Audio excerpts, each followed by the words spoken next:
This week on Music Worth Buying, we're going to be checking out Faded Gloryville by Lindi Ortega.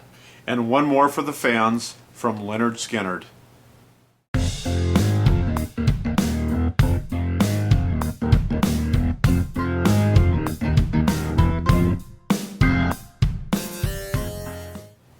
Hello and welcome to another episode of Music Worth Buying. My name is TJR. I'm a musician and a music writer. And my name is Robert Kinsler, and I'm a music writer and a musician. And we've both been searching through various albums and finding our best picks of the week. And this week, my pick is Faded Gloryville by Lindi Ortega. And this is my introduction to her. This is her fourth studio album. Okay. A follow-up to her the album Tin Star from 2013, in which she earned 3 nominations from the Canadian Country Music Awards. And I should mention, she is a Canadian country singer-songwriter and is now relocated to Nashville.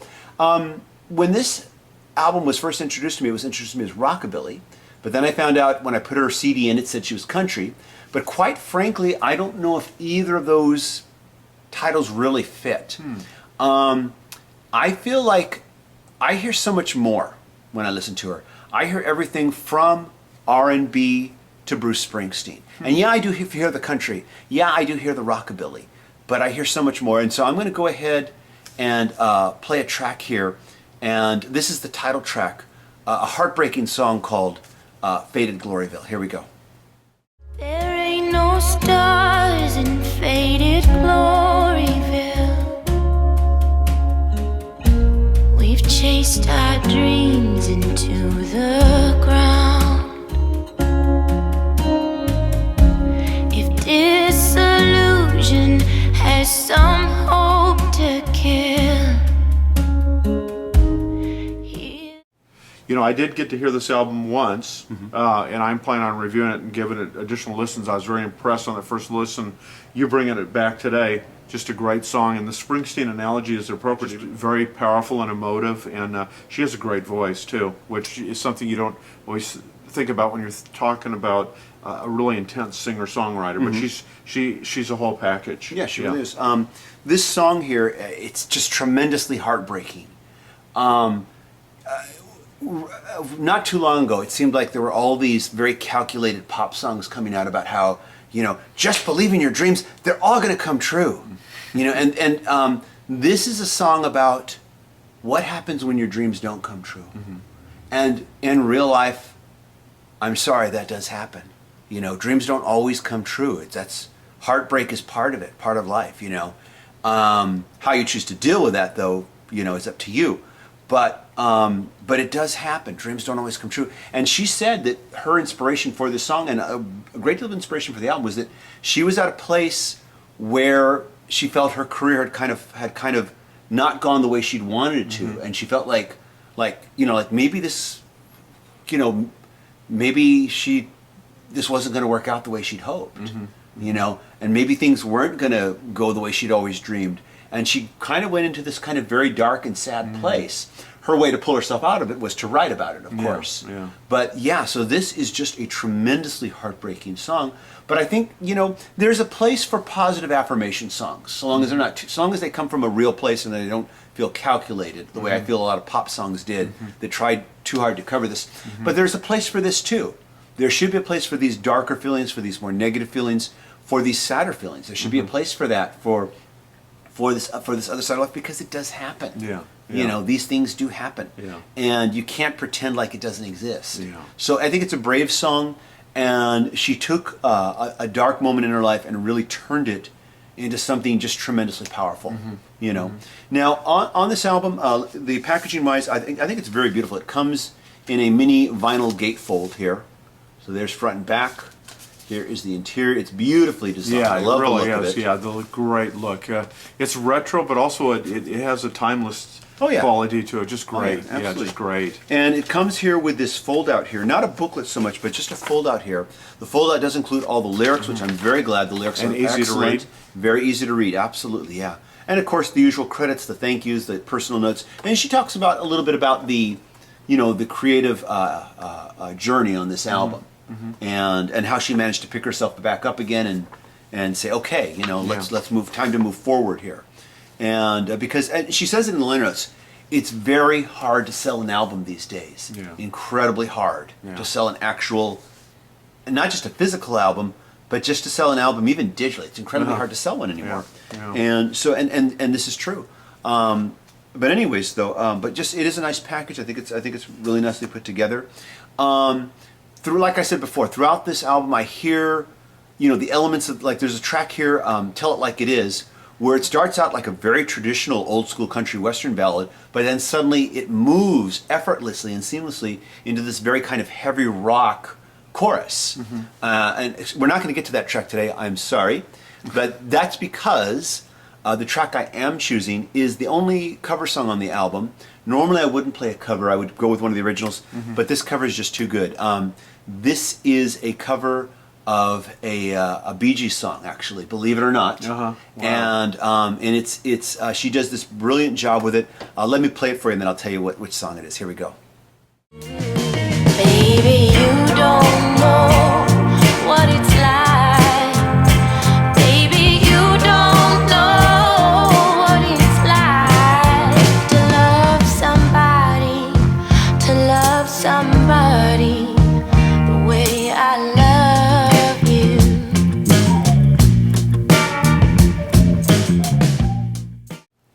I love that song, "To Love Somebody." It's just beautiful. And You're familiar with the original? I am familiar Okay. with the original Bee Gees version, and yeah, this is as far as the arrangement, as I recall, it's not radically different, but it's just beautiful. She delivers it with that emotional, smoky soprano, and just really heartfelt, and it sounds very, there I'm using that word again, very timeless and very.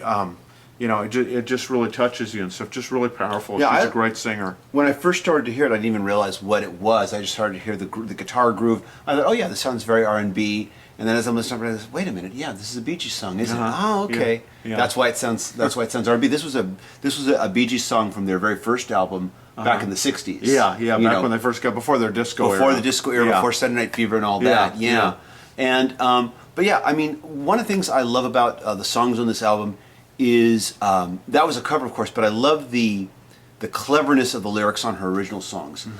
Lyrically, it's just a joy and a real treat to read the lyrics on these albums. They range, like I said, from the heartbreaking of the song we played previously, "Faded Gloryville," to just outright fun, but all the way through a great album. And so I hope more people will take the time to check out Lindi Ortega. And so what have you got for us here? Yeah. Actually, well, I have somebody that's probably pretty well known by everybody, and it's Lynyrd Skynyrd. But this is very unique. One More for the Fans is actually a live concert that was recorded in late 2014, and it does feature Lynyrd Skynyrd on it, doing a few songs. But actually, it's a who's who of musical influences, peers, musical descendants, and everything. I mean, we're talking Trace Adkins, Alabama, Greg Allman, Cheap Trick, Government Mule. I mean, let's see, who else? Didn't you say Peter Frampton? Peter Frampton. As a matter of fact, we'll play a little bit of what he does on it.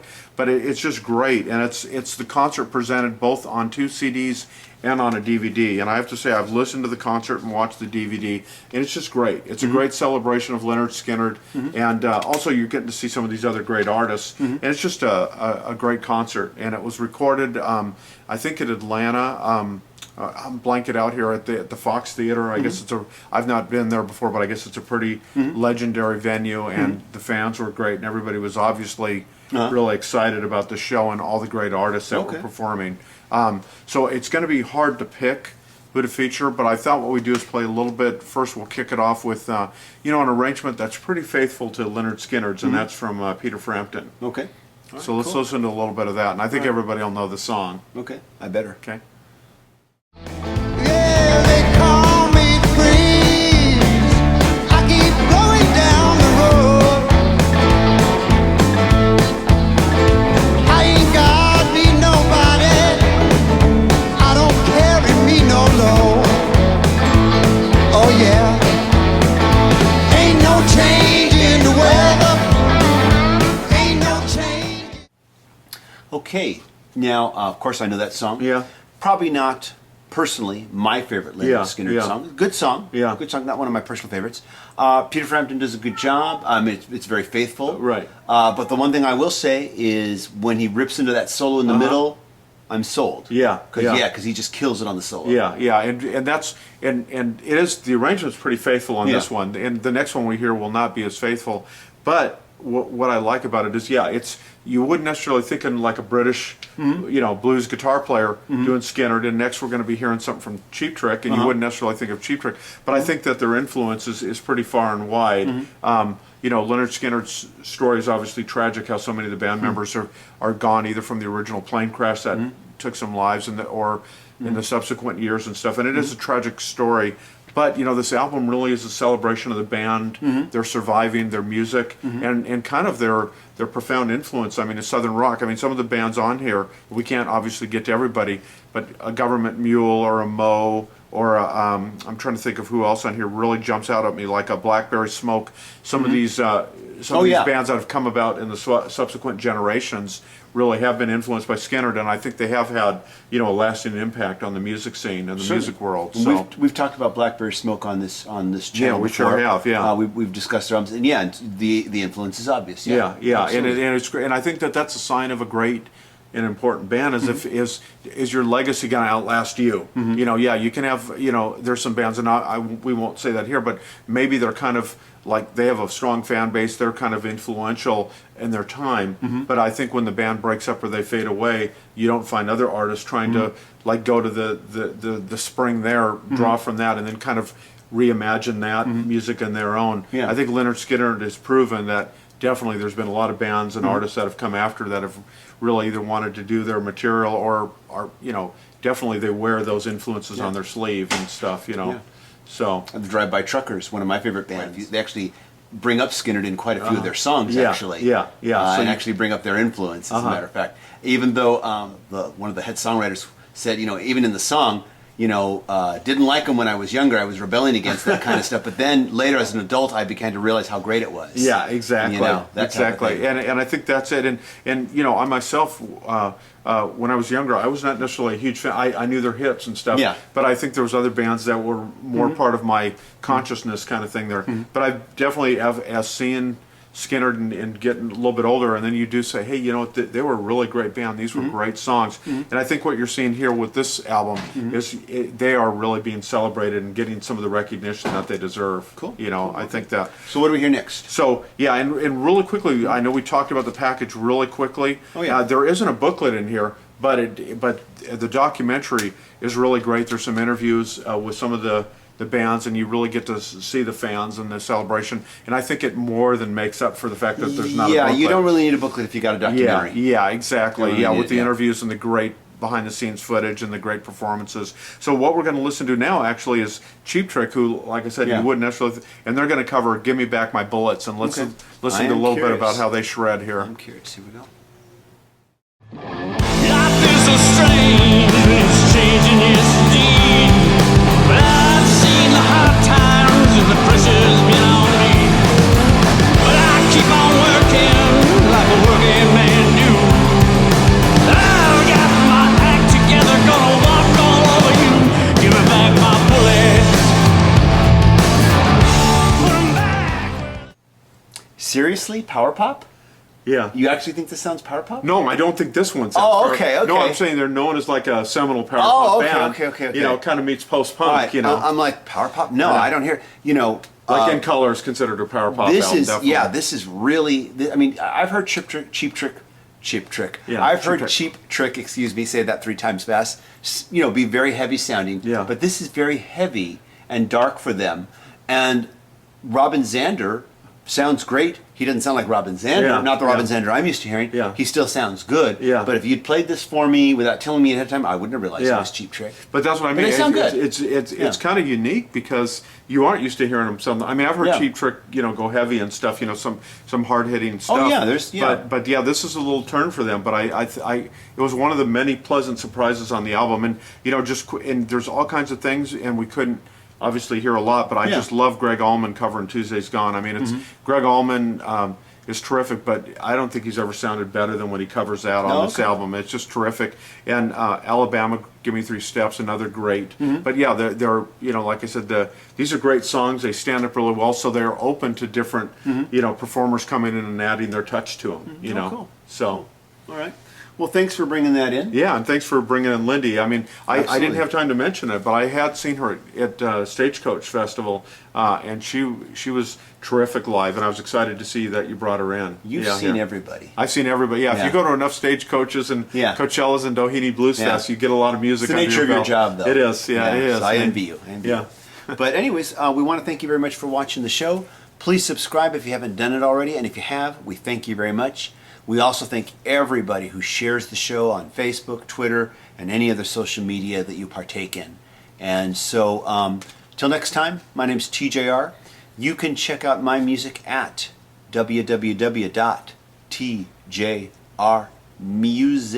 www.tjrmusic.com and send me an email and I'll send you a link for some free MP3s. And check out my solo reviews here at the channel. And my name is Robert Kinsler, and of course you can catch all my work here at musicworthbuying.com and at ocregister.com and a myriad of other places too. That's right. Okay, so we'll see you next time. Hey, see you later, everybody. Bye.